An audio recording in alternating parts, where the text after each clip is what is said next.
ተደብቆ የነበረ በታሰበ መንገድ አገሪቱን ስትራቴጂካሊ በሚጎዳ መንገድ እንኳን አይደለም በአፍሪካ ህብረት በኢትዮጵያ ሚዲያዎች ራሱ የባህር በር ብለህ ማንሳት ማትችለው ነገር ዛሬ በአፍሪካ ህብረት በመሪዋ መነሳት ጀምሯል። ይሄ አዲስ ታሪክ ነው።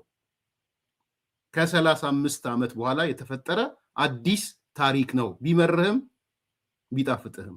ዛሬው ፕሮግራማችን ርዕሰ ጉዳዮች 1 2 3 ተያያዥ ጉዳዮች እናነሳለን። ከ3 10 ዓመታት በኋላ ስፔሲፊክስ እናደርገው ከ34 35 ዓመት በኋላ በሚል አንድ ርዕስ ይኖረናል። ይሄ ከ35 ወይም ከ34 ዓመት በኋላ የተከናወነው ነገር ምንድነው? ምን እንድምታ አለው የሚለውን ነገር እናነሳለን። እንዲሁም አዲስ ስምምነት እየመጣ ነው የሚል ሐሳብ ተነስቷል። ከሶማሌላንድ አካባቢ ከ3 10 ዓመታት ካልነው ጋር የተሳሰረ ነው። በመጨረሻም ቀላሚጦሱ ህወሓት የሚል ጉዳይ ተነስቷል። ይሄ ጉዳይ ምን ማለት ነው የሚለውን እንነጋገራለን። መረጃዎችን ጨምረን አዳዲስ ጉዳዮችን ጨምረን እንነጋገራለን፣ እንወያያለን። አስተያየት ሐሳብ ካላችሁ አስተያየቶቻችሁን እንድታነሱ ከምንነጋገረው ነገር ጋር የተሳሰረ ነገር እንድታነሱ ጠይቃችኋለሁ። በሻ ሙሉ አለሙዲን ሙክታር እንግዲህ ሁላችሁንም እንኳን ደህና መጣችሁ። ዋና ዋና ፍሬ ሐሳቦች ሲኖሩ ዘግይተው ለሚገቡ ሰዎች እንዲጠቅማቸው ሃይላይት ያደረግናቸው ነገሮች እነበሻ እንግዲህ ኃላፊነታችሁን ተወጡ። አዲስ ኮምፓሶች በምንነጋገርበት ነገር ላይ ነው የምንወያየው። ላይክ አርጉ፣ ሰብስክራይብ አርጉ፣ ሼር አርጉ። ካፍታ ቆይታ በኋላ ተመልሼ እመጣለሁ።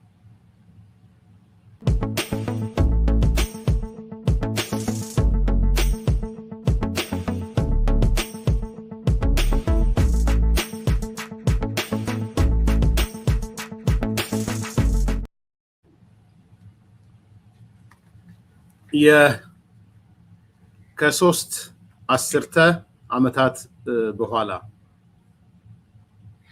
ወይም ደግሞ ቅድም እንዳነሳሁት ስፔሲፊክ ከ34 35 ዓመታት በኋላ በዛሬው ወይም በትላንትናው ዕለት ለኢትዮጵያውያን ለኛ ዛሬ በአዲስ አበባ የተካሄደው 39ኛው የአፍሪካ ህብረት የመሪዎች ጉባኤ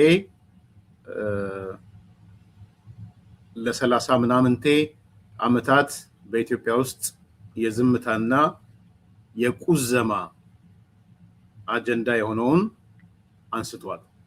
በ35 እና 34 ዓመታት መንግስታዊ ዝምታ፣ ህዝባዊ ቁዘማ፣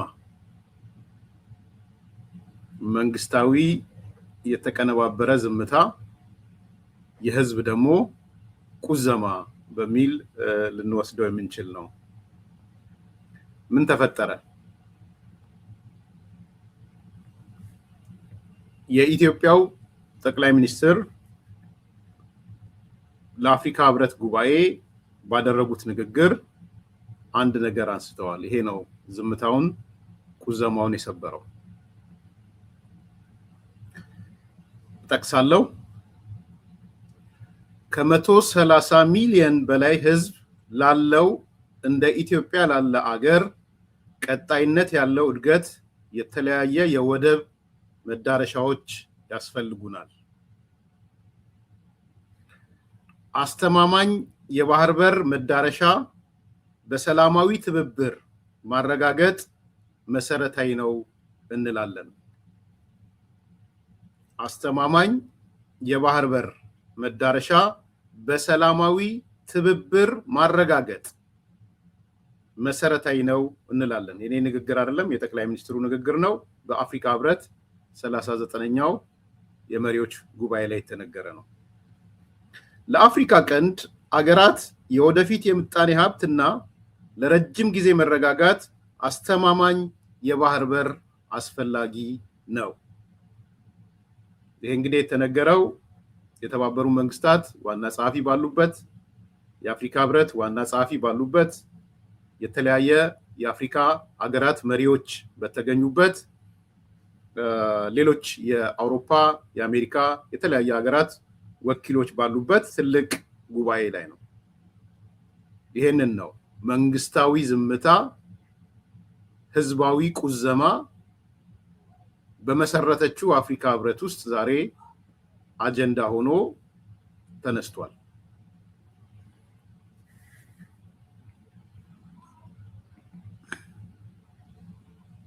Yet, connectivity must be complete for a nation like Ethiopia, with over 130 million people. Sustainable growth requires diversified access. Ensuring reliable access to the sea through peaceful cooperation is fundamental to our economic future and to long-term stability and prosperity in the Horn of Africa. Excellencies, we meet at a moment of profound global transition.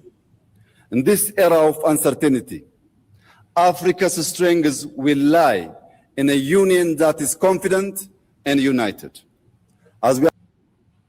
Yet, connectivity must be complete for a nation like Ethiopia, with over 130 million people.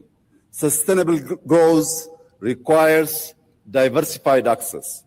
Ensuring reliable access to the sea through peaceful cooperation is fundamental to our economic future and to long-term stability and prosperity in the Horn of Africa. Excellencies, we meet at ይሄ ነው ቅድም ቃል በቃል የነገርኳችሁ ማለት ነው። ኢትዮጵያ በታሪኳ ባለፉት 35-34 ዓመታት የባህር በር መውጫ ያስፈልገኛል ብላ 39 ጊዜ ለተሰበሰበው የአፍሪካ ህብረት አቅርባ አታውቅም። ይሄ ቢጥማችሁም ቢመራችሁም ልትወጡት የሚገባ ታሪክ ነው።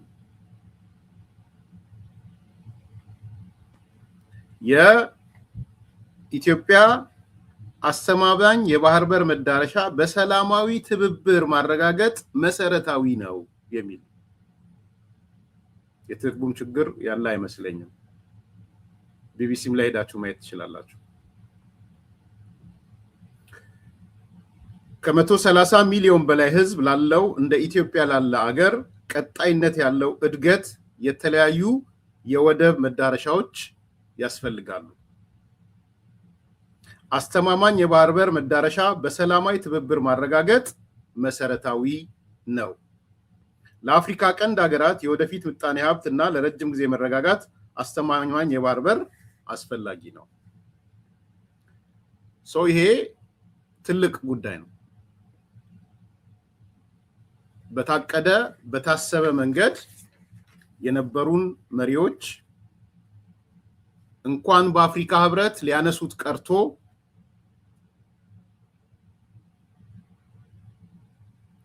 በአገር ደረጃ ኢትዮጵያ ውስጥ የተቋሚ ፓርቲዎች አጀንዳ ነበር የነበረው። ታሪክ ነው የተሰራው። በነገራችን ላይ እንደ ቀላል እንዳትመለከቱት። ታሪክ ከአመራር ከመሪ አንፃር ማለት ነው። ህዝብ አይደለም። ህዝቡማ ቁዘማ ላይ ነው የነበረው። ፖለቲካ ፓርቲዎች ተቋሚ ፖለቲካ ፓርቲዎች አጀንዳ ያደረጉት መንግስት አጀንዳ ስላላረገው ነው። መንግስት በታቀደ መንገድ እንኳን አጀንዳ ሊያደርገው ይሄን አጀንዳ የሚያነሳ ሰው እያሳደደ ያጠቃ ነበር። የቀድሞ ስርዓት ናፋቂ፣ ትምክተኛ፣ አሃዳዊ፣ ጠቅላይ፣ ተስፋፊ እያለ ነበር ሲያጠቃ የነበረው። ዛሬ አፍሪካ ህብረት ውስጥ በተካሄደ የተባበሩ መንግስታት ዋና ጸሐፊ ባሉበት፣ የአፍሪካ ህብረት ዋና ጸሐፊ ባሉበት፣ የአፍሪካ መሪዎች ባሉበት የተነገረ ነው። ይሄ ልታሳንሱት አትሞክሩ። በነገራችን ላይ ተግባር የሚጀምረው በንግግር ነው። ሃይማኖቱም ላይ ቃል ምናምን ሆነ የሚላል አይደል? እዚህ ሃይማኖት ስለማንነጋገር ነው እንጂ ቃል ነው ወደ ተግባር የሚቀየር። ስለዚህ ይሄን አጀንዳ የአፍሪካ ህብረት አጀንዳ ማድረግ ለ35 ዓመታት የተደፈቀ አጀንዳ ነው። ማን ነው የሚያወራው እንደዚህ ብሎ? ንገሩን እስቲ።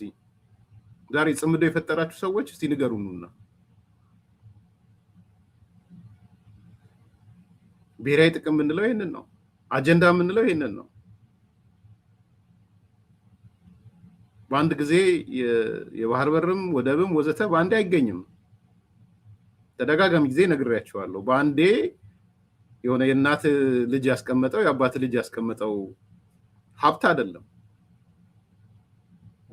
ፕሮሰስ አለው። በጣም ኮሚኒኬሽን ያስፈልጋል። ሊደርሺፕ አለው። ግን ሊደሮቹ የጸና አቋም፣ ተከታታይነት ያለው አቋም አላቸው ወይ የሚለው መለኪያ ይሆናል ማለት ነው። ለኔ አንዱ መለኪያ እሱ ነው። በርካቶች ሱሪ ባንገት እንደሚለው አውቃለሁ። ሰማለሁ። ሱሪ ባንገት ይሄ በጣም ከባድ ስራ ነው። ተቋማዊ በሆነ መንገድ ለ30 ምናምን ዓመታት የተሰራን ስራ በሱሪ ባንገት ልትመልሰው አትችልም።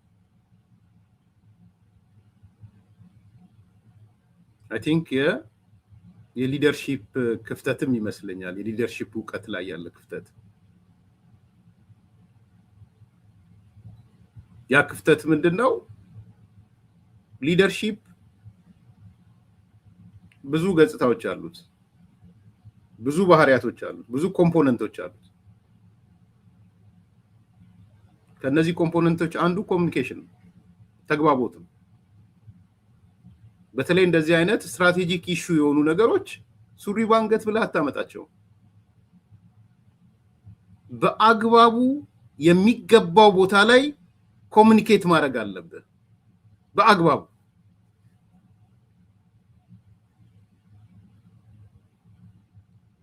ትልቁ ነገር እሱ ነው።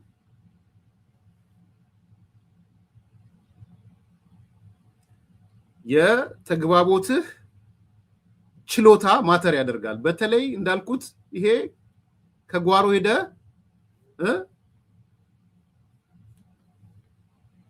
የምታመጣው ነገር አይደለም።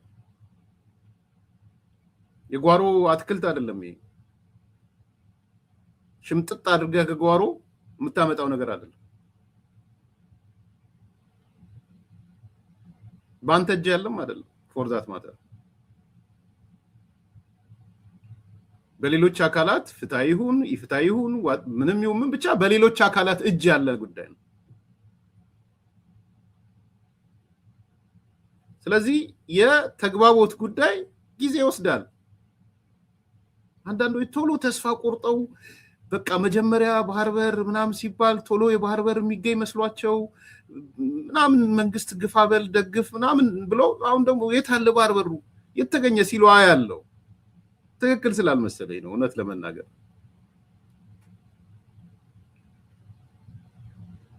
አንዳንዴ እኔ መሪ ብሆን እዛ መቀመጫ ላይ ብቀመጥ ምንድነው ማደርገው? ሁላችንም እኮ እኩል እድል አለን አይደለ? ሜቢ ነው ያለው ዜጋ ስላልሆንኩ ላይሆን ይችላል፣ ግን ዜጎች የሆናችሁ ሰዎች እኩል እድል አላችሁ ያቺ ወንበር ላይ ለመቀመጥ። ያቺ ወንበር ላይ ስትቀመጡ እኔ ብሆን ብሎ ማሰብ ተገቢ ነው የሚመስለኝ።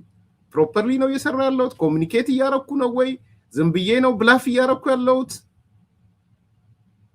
የሚል ጥያቄ ያስነሳል። እና እኔ ባለፈው እንደነገርኳችሁ አመታት ነው የምሰጠው። የራሴ አንግል ነው ያለኝ። አመታት ለዚህ ጉዳይ ኢትዮጵያ የባህር በር አክሰስ እንዲኖራት ባለቤት እንድትሆን የወደብ ባለቤት እንድትሆን ዘመናት ይጠይቃሉ፣ አመታት ይጠይቃሉ ብያለሁ። ያን አመታት ግን ኢፌክቲቭ ኮሚኒኬሽን እየተሰራ ነው ያልኩት። በደንብ አስመሩልኝ። እንዲህ አይነት ዛሬ ያየነው አይነት ኢፌክቲቭ ኮሙኒኬሽን ውጤታማ ተግባቦት እየተሰራ ማለት ነው። ዛሬ ዓለም ሰምቶታል። ኒውሶቹ በሙሉ አፍሪካ ህብረት ስለሆኑ ጠቅላላ ዓለም አቀፍ ሚዲያው አዳምጦታል። ምንድነው እየጠየቀ ያለው? ኢትዮጵያ ምሮ እየጠየቀች ያለችው በአፍሪካ ህብረት ምን አቀረበች ነው የሚባለው። ስለዚህ እኔ በታቀደ በታሰበ አገሪቱን ስትራቴጂካሊ በጎዳ መንገድ ለ30 ምናምን ዓመታት ተዳፍኖ የቆየ አጀንዳ ዛሬ አፍሪካ ህብረት ቢያንስ በጠቅላይ ሚኒስትር ደረጃ በአገር መሪ ቁንጮ ደረጃ አጀንዳ ሆኗል። አሁንም ግልጽ ነው። እኔ አመታቶች ሳስቀምጥ 6 5 ምናምን በየሳስቀምጥ የሆነ ልክ 6 ዓመት ደርሶ እንደ ባለቤት ጋማ ይባላል እያልኩ አይደለም። አሁንም በጣም ግልጽ ሆኖልኝ በዚህ አንፃር ኢፌክቲቭ ስራ ተሰርቶ በ6 ዓመት ውስጥ 5 ዓመት ሆነ። አሁን 6ን ቀንሱና 5 ዓመት በ5 ዓመት ውስጥ አዘ ኢንድ ኦፍ የሚቀጥለው 5 ዓመት ኢትዮጵያ የባህር በር ባለቤት ከሆነች ትክክለኛ ስራ ተሰርቷል ነው። ግን 5 ዓመት ይፈልጋል። በትንሹ 5 ዓመት ይፈልጋል። ቀቢጸ ተስፋ ውስጥ አንግባ። ሱሪ ባንገት አንበል። አስተሳሰብ እንፍጠር። ዛሬ የኢትዮጵያ ወጣቶች ብዙዎቹ እኔ ወጣት በነበርኩ ሰዓት ያለ አመለካከት እንደሌለ አንደርስታንድ አደርጋለሁ። እኔ ፖለቲከኛ በነበርኩ ሰዓት ስልጣን ላይ ፖለቲካ ስልጣኑ ላይ ማለት ነው። እኔ ፖለቲከኛ በነበርኩ ሰዓት ማንሳትም ነውር ነው ብዬ ምናልባት ሌሎችንም ገስጫለሁ። አታንሱ ብዬ የምን የባህር በር አንተ ትምከተኛ ነህ የባህር በር ካነሳ ብዬ ሊሆን ይችላል። ቢኮዝ እኔ የተለየው ሰው አይደለሁም ከፓርቲው። የፓርቲው መርሆ ነው የሚገዛኝ። ዴሞክራቲክ ሴንትራሊዝም የሚባል ነገር አለ። ብታምንም ባታምንም ትቀበልበታለህ። ሜቢ አምኜበትም ሊሆን ይችላል። ተናግሬውም አውቃለሁ። የአሁኑ ትውልድ ግን የኔ ወጣት ትውልድ አይደለም አሁን ያለው። አሁን ያለው ወጣት ትውልድ 6 years ማለት 3 ዓመት ይሄ አጀንዳ ከተነሳ ይሄው 2 ዓመት ሆነው 6 ደምሩ 8 ዓመት ማለት ነው። 8 ዓመት ማለት 4ኛ ክፍል የነበረ ሰው ዩኒቨርሲቲ ይገባል ማለት ነው። ለ8 ዓመት በባህር በር ላይ ከነገርከው የኢትዮጵያ ወጣቶች በአስተሳሰብ ደረጃ ባህር በርን ኦን ለማድረግ ዋነኛ አጀንዳቸው ይሆናል። ስለ ብሔራዊ ጥቅም ሲያስቡ ማለት ነው።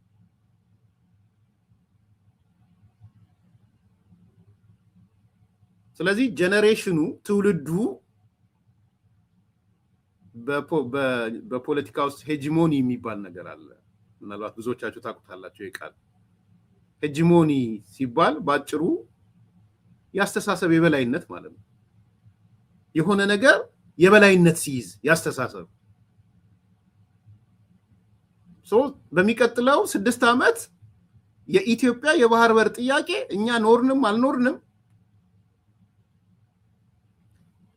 የትውልዱ ጥያቄ ነው የሚሆነው።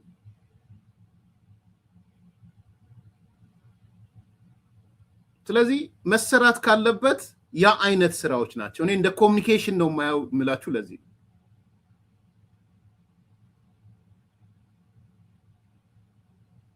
within 2 years ከተገኘ ሶማሌው አሪፍ ነው። በሚቀጥለው አመት ከተገኘ አሪፍ ነው። ለኔ ግን ሱሪ ባንገት አልልም ያልኩት ደጋግሜ ለዛ 6 years ማለት ስትራቴጂክ እቅድ የሚወጣ 5 ዓመት ነው አይደል? ስትራቴጂክ እቅድ ዩዥዋሊ እኔ 5 ዓመት የሰጠሁት ምንድነው አሁን አዲስ መንግስት ይመጣል ለሚቀጥለው አመት የአዲስ መንግስት ዋነኛ አጀንዳ ያደርገዋል። እስከ መጨረሻ የመንግስት ፍጻሜው ድረስ የባህር በርን ዋነኛ አጀንዳ አድርጎ አክሰስ ባለቤትነት ወደብን ይሄዳል ብዬ ስለማስብ ነው። የሚቀጥለው አዲሱ መንግስት ነው እኔ ማስበው። አዲሱ መንግስት ማን ነው እንግዲህ እናያለን። ግን በእርግጠኝነት ከዚህ በኋላ የሚመጣ መንግስት ብልጽግና ኖረም አልኖረም ጠቅላይ ሚኒስትሩ ኖሩም አልኖሩም ከዚህ በኋላ የኢትዮጵያ መንግስት ስልጣን ወንበር 4 ኪሎን የሚኒሊክ ወንበርን እቀመጣለሁ የሚል ሰው ከባህር በር ተፋቶ ሊኖር አይችልም። ሄጂሞኒ ማለት ይሄ ነው። በነገራችን ላይ ያስተሳሰብ የበላይነት ከመጣ ሊፋታ አይችልም።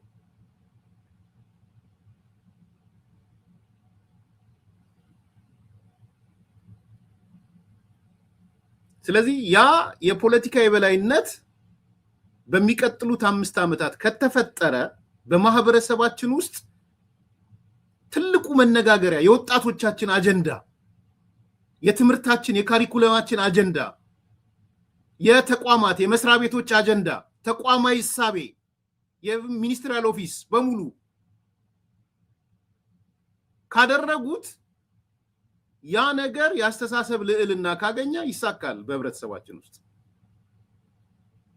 እኔ በግልጽ ልንገራችሁ የዚህ ዓመት የምርጫ ክርክር ይነሳል አይደል? የምርጫ ክርክሩ የባህር በር አጀንዳ ለኢትዮጵያ ለዘንድሮ ምርጫ ካርድ ለመምረጫ ቁልፍ ነጥቡ የባህር በር ነው። ልንገራችሁ የከተማ ልማትና የባህር በር ነው ዘንድሮ።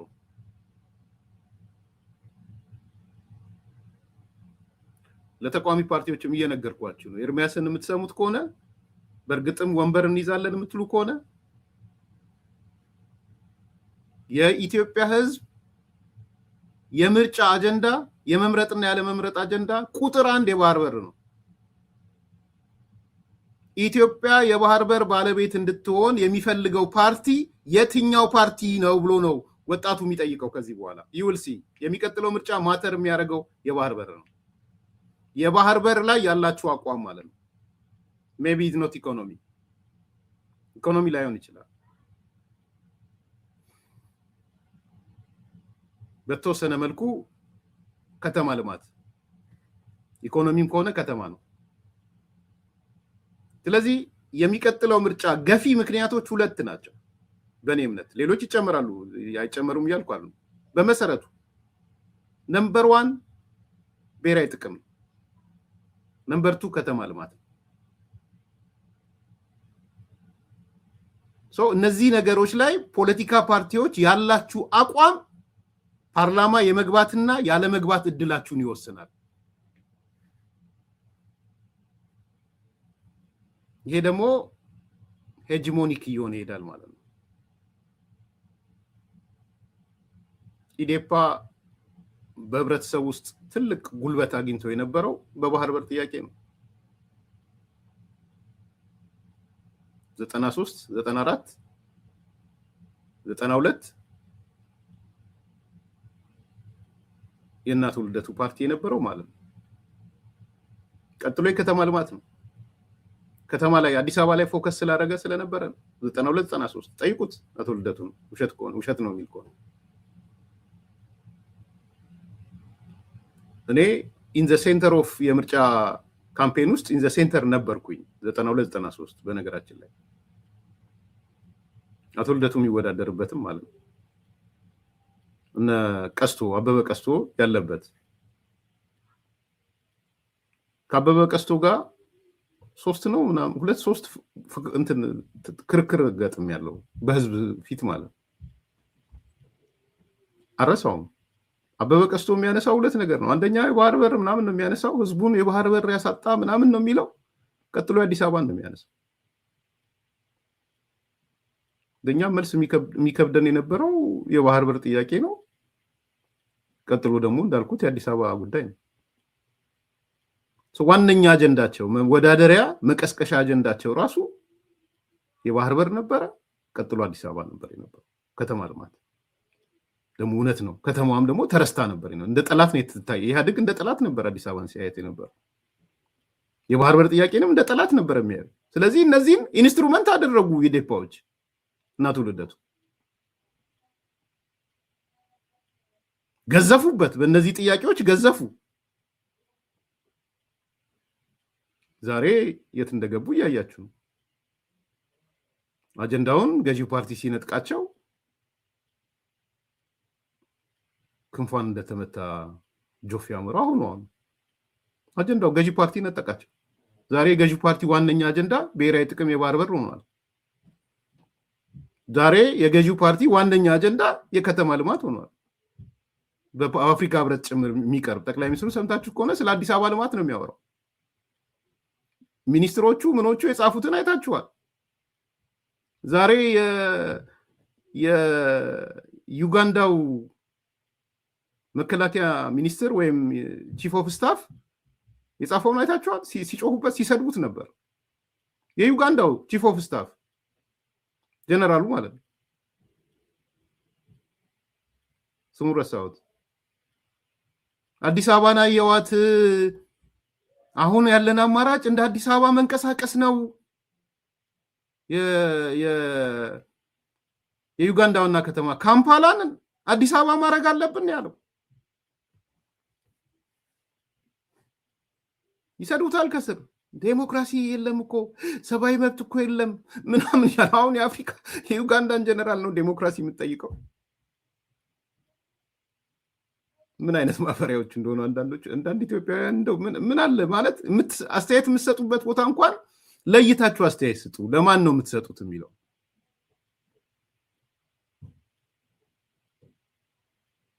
እና ካምፓላን አዲስ አበባ እናረጋታለን። ኢምፕሬሲንግ በጣም የሚገርም ነው። አይ ቲንክ ይሄ ሰው በጦርነቱ ወቅት ከህወሓት ጋር ነበረ መሰለኝ ካልተሳሳቱ። የከተማ ልማት ነው አፍሪካ ህብረት ላይ የተነሳው። የወንዞች ልማት ነው አፍሪካ ህብረት ላይ የተነሳው።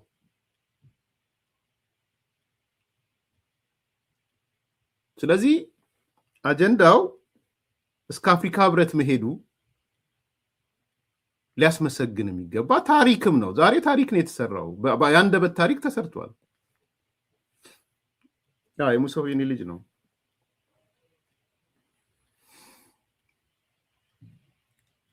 ስለዚህ ተግባቦቱ ለሚቀጥሉት 4-5 ዓመታት ወይም 3-4 ዓመታት ኢፌክቲቭ ከሆነ ውጤታማ ከሆነ መዳረሻችን እናገኛለን ብዬ አምናለሁ። ይሄ አንዱ ያየሁት ነገር ስለሆነ ነው። ሁለተኛ ከውሃ ጋር የውሃን ዋጋ የውሃ ሀብት አጠቃቀም አስተዳደርን በተመለከተ እንዲሁም ታላቅ ህዳሴ ግድብን በተመለከተም የተነሳ አጀንዳ አለ። እሷን እንበልና ወደሚቀጥለው ሄድ።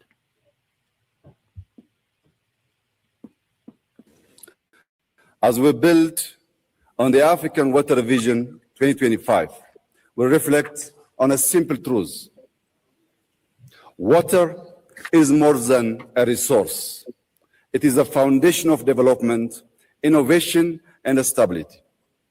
It shapes our cities, our farms, our health, and our peace. Here in Ethiopia, we have learned that responsible water management is central to guiding development wisely.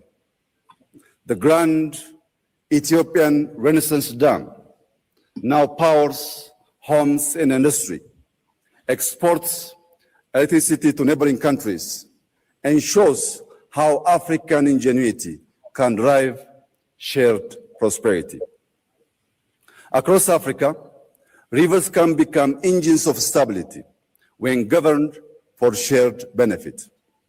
On our land, targeted policy and innovation have enabled wheat self-sufficiency, and large-scale industrial investments are moving us from dependency to production. Excellencies, today I think ይበቃል።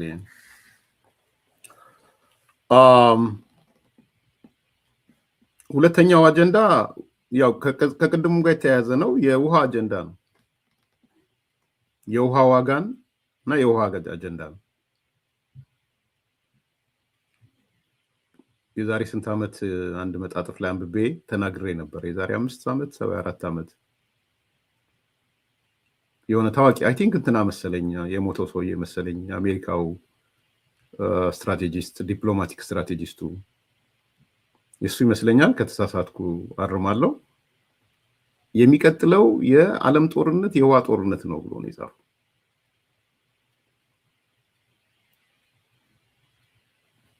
የውሃ ጦርነት ነው ብሎ ኒውክሌር ቢመዘዝ ምን ቢመዘዝ የውሃ ጦርነት ነው የሚል ይመስለኛል ወይ ኪሲንጀር ነው ወይ ማስታወሻ የማየት አለብኝ ሶስተኛው የዓለም ጦርነት የሚነሳ ከሆነ ሶስተኛው የዓለም ጦርነት የሚነሳው በውሃ ነው ኪሲንጀር ነው ያለው ኪሲንጀር ይመስለኛል ውሃ አፍሪካ ህብረት መነጋገሪያ ማድረጉም ትልቅ ነገር ነው ስኬርስ የሆነ ሪሶርስ ነው ውሃ እንደምታዩት ብዙ ስለሆነም አይደለም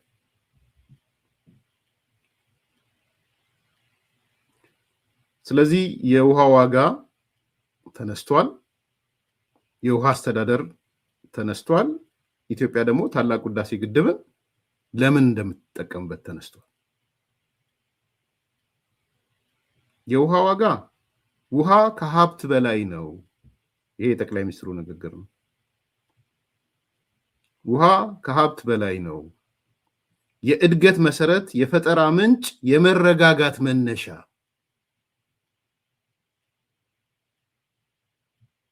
አንዋር ሳዳት ነው ያለው I don't know ብቻ ሊደርሺፕ የሚለው የሄንሪ ኪሲንጀር መጽሐፍ ላይ አለ ይሄ ነገር እዛ ላይ እንዳለ አውቃለሁ ሳዳትም ስላለም አንዋር ሳዳትም ስላለም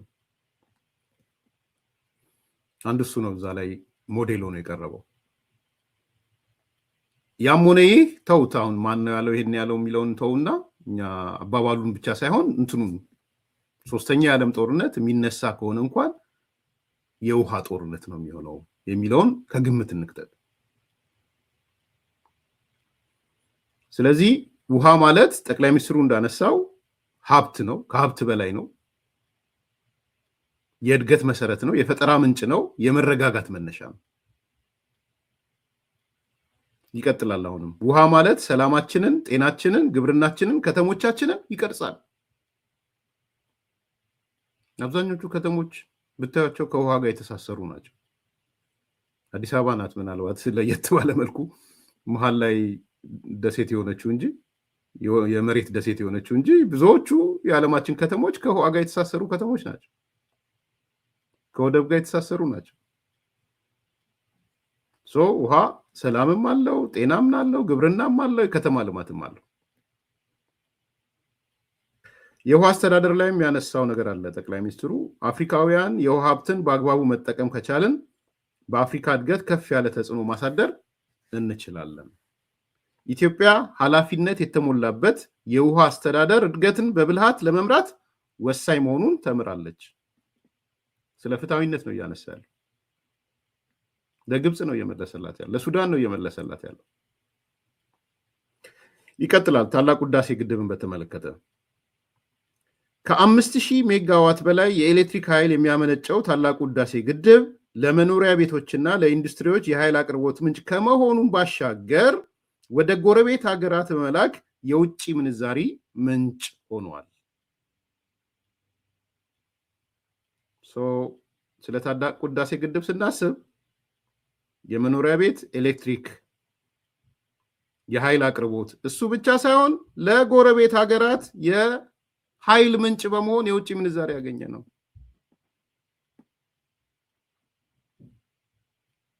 ባለፈው ጊዜ በጣም ያመሰገናት እንደው በተያያዘ ዜና በተያያዘ ፎቶዋንም ስላረኩኝ የባርቤዶሷ ጠቅላይ ሚኒስትር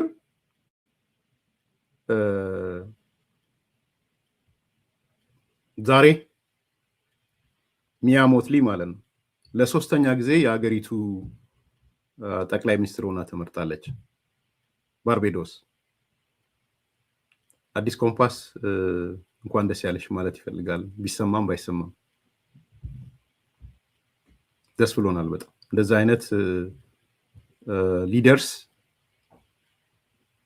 ወደፊት ለፊት ደግሞ ደጋግመው መምጣት አለባቸው I think የባርቤዶስን ስጨርስ ደግሞ ወደ ተባበሩት መንግስታት ብትመጣ ጥሩ ነው ብያምናለሁ። ሶ ኮንግራቹሌሽን ማለት ፈልጋለሁ። ያነሳችሁ ይሄንን ነው። በኢትዮጵያ ከ50 በመቶ በላይ የሚሆነው ህዝቧ የኤሌክትሪክ አቅርቦት ችግር አለባት ነው። ሞር ዛን 100 ሚሊዮን ፖፑሌሽን ያላት ህዝብ ናት። ኢትዮጵያውያን በራሳቸው የገነቡት በጣም ይገርም ነው ያሉት። እንግዲህ ትራባን ውሃንም የተናገረውን ሰምታችኋል።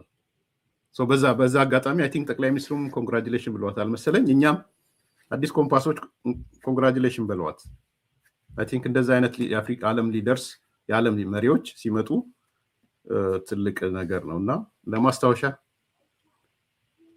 እናንተ አበባ ኑሩላት ወይም ልብ ወይ ምናምን የሚባለውን እኔ ግን ድምጽ አላሰማ።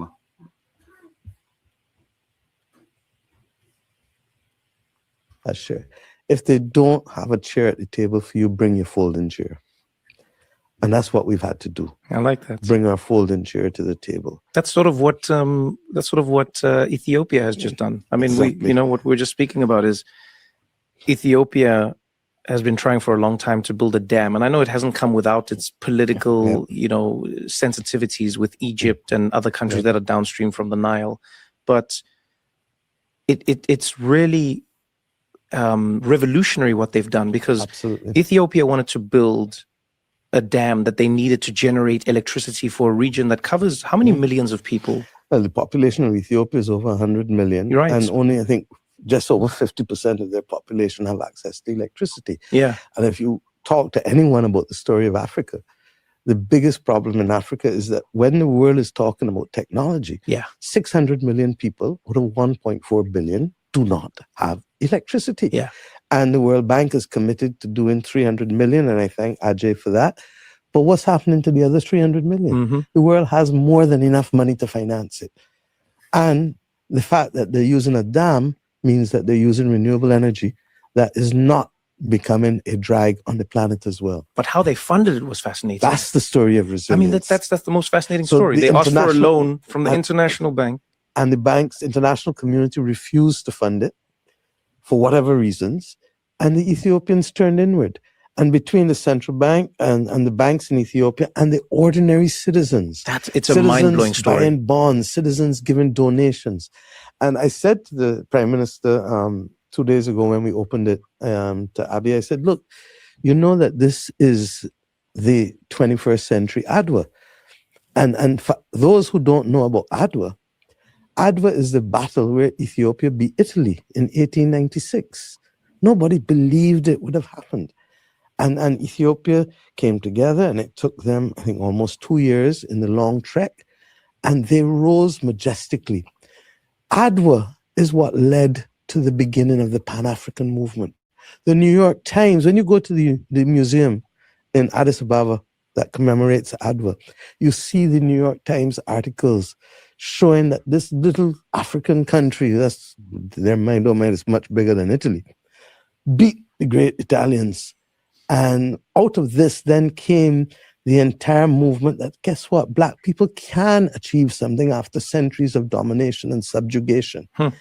And out of that came the glory of the Pan-African movement, the conferences, ultimately the 1945 Manchester Conference, which really was the last major one before the independence movement, and Nkrumah and all of the others coming out. So for me, this engineering feat is the biggest dam in Africa. It's like 2 kilometers wide, 550 feet high. I mean, you have to see it to believe it. I've never seen water. በደንብ ስሟት። በጣም እኮ ልብ የሚያሞቅ ነው። ልብ የሚያሞቅ የለመድኳት የድሮ ቤቴ ነው። ልብ ያሞቃል። Move at that speed. And even after they take the water that they need for the dam to generate the electricity, the overspill is coming down with a ferocity that I've never seen it. And that they could do it when the world said no. It took them 14 years, but they did it. So do you think there's a future where... So, congratulations እንላታለን ሚያ ሞትሊ ባርቤዶስ። ይሄ እንግዲህ ትልቅ ምስክርነት ነው። ይሄ ነው ለዓለም የታጠፈውን ወንበር ይዘን ሄደን የምንሸጠው። አንዱ የታጠፈው ወንበር የታላቁ ህዳሴ ግድባችን የታጠፈ ስፔስ እንዳይዝ ነው። አውቃችኋል እንደገባኝ ፎልዲንግ ቼር ያለችው ማለት ነው። ልክ ቦታው ላይ ስትገኝ ወንበሩን አነጥፈ ትቀመጣለህ ማለት ነው። ዓለም ዛሬ ትራንዛክሽናል ሆናለች። የትራምፕ ዘመን ነው ዘመኑ። ምን ትሰጣኛለህ ነው ዘመኑ። ጠቅላይ ሚኒስትሩ ስለ ኢትዮጵያ አየር መንገድ ሲናገሩ የአፍሪካ ህብረት መሪዎች በሙሉ ነው ያጨበጨቡት። ሙሉን ስለሰማሁት አቋርጠዋቸው አጨብጭበዋል መሪዎቹ በሙሉ። ለምንድን ነው ያጨበጨቡት?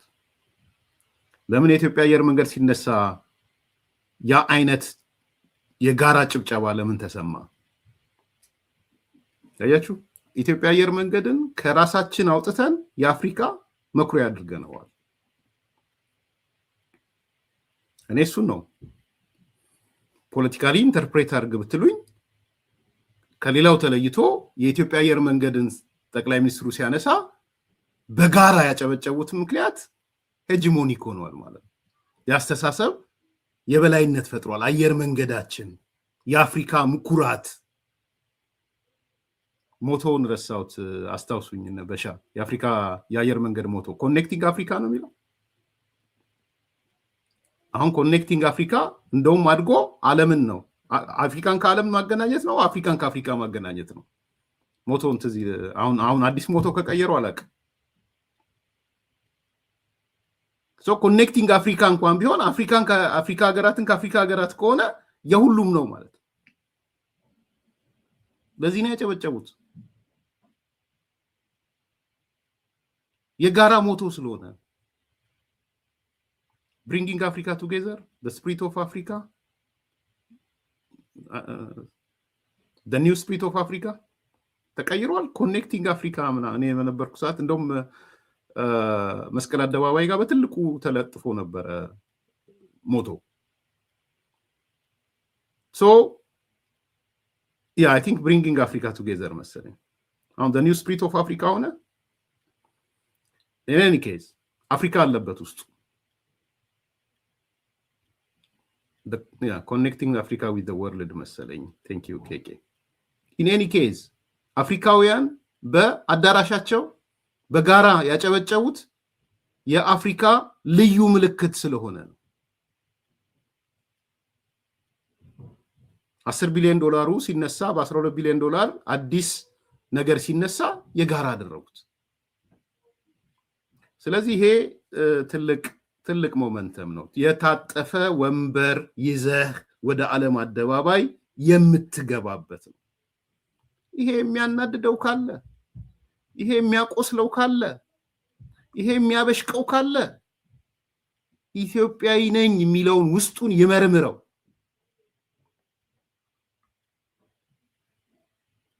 ከኢትዮጵያዊ ነኝ ከማለት በተቃራኒ የኢሳያስ ልጅ ነው ይሄ። ይመርምረው ራሱ። ወይ የኢሳያስ ልጅ ነህ ወይ የስብሃት ልጅ ነህ። አሁን ያለው ስብሃት በዋናነት የኢሳያስ ልጆች ብቻ ናቸው ደም የሚተፉት በዚህ ጉዳይ። የግብጽ ልጆች ብቻ ናቸው ደም የሚተፉት በዚህ ጉዳይ። ለምን ብለህ ነው ደም የምትተፋው? የታጠፈ ወንበር ሆኖ አየር መንገድን ይዘህ እየገባህ ወደ ዓለም ኢትዮጵያ ነው እየገባች ያለችው ያን ወንበር ይዛ። ለምን እንደሚያናድድህ፣ ለምን እንደሚያጨስህ በዚህ ያልኮራ በምንድን ነው የምትኮራው? የኢሳያስ ቃል አቀባይ ለመሆን ነው? ስለዚህ እኔ ትልቅ መድረክ ትልቅ ውይይት ነው። በውሃም በኩል የተላለፈው መልእክት ትልቅ መልእክት ነው። በባህር መዳረሻም በወደብ መዳረሻም ላይ የተላለፈው መልእክት ትልቅ መልእክት ነው። ሁለቱም መልእክቶች በዋናነት ግን የባህር በር ቅድም እንዳነሳውላችሁ እያጠቃለልኩ ነው። ከ34 ከ35 ዓመት በኋላ ኢትዮጵያ እንደ መንግስት አቋሟን በአፍሪካ ህብረት የገለጠችበት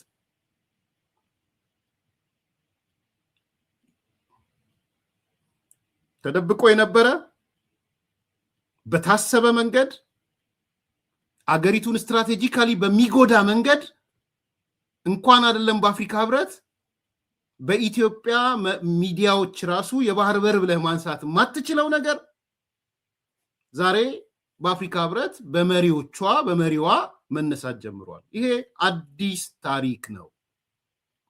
ከ35 ዓመት በኋላ የተፈጠረ አዲስ ታሪክ ነው። ቢመርህም ቢጣፍጥህም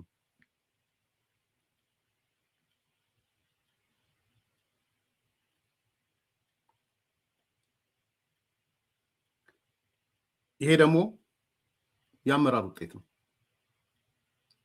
እንደ አንድ የአመራር ሳይንስ ተማሪ የአመራር ውጤት አድርጌ ነው ማስበው። የትኛውን ነገር መቼ በምን ወቅት አነሳዋለሁ የሚል ሎ ኦፍ ታይሚንግን ማተር ያደረገ የአመራር ውጤት።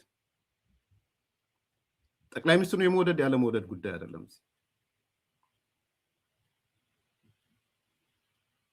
በትክክለኛው ሰዓት በአፍሪካ ህብረት የአፍሪካ መሪዎች በተቀመጡበት የዓለም መሪዎች በሚሰሙበት ሚዲያዎች በሙሉ በተጠለቀለቁበት ምናልባት ከሮይተርስ ውጪ ጠቅላላ የዓለም ሚዲያዎች የሀገራት ሚዲያዎች